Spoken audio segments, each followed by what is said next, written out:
ABUOMA na Aziza ya. Ngozi ga-adịrị ndị na-atụ Chukwu egwu, na-eso ụzọ ya.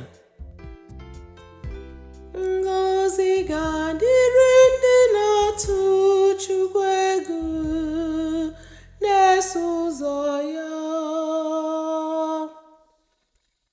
Ngozi ga-adịrị ndị na-atụ Chukwu egwu, na-eso ụzọ ya.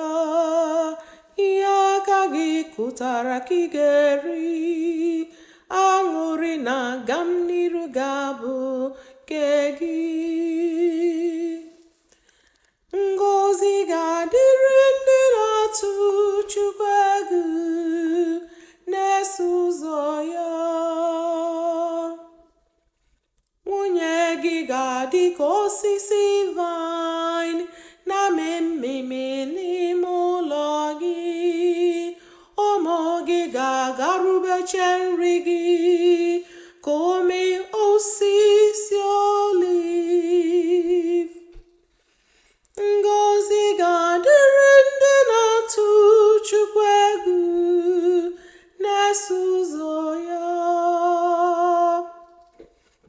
Etu aka esi agozi ndị na-atụ Chukwu egwu, ka Chukwu si na Zayon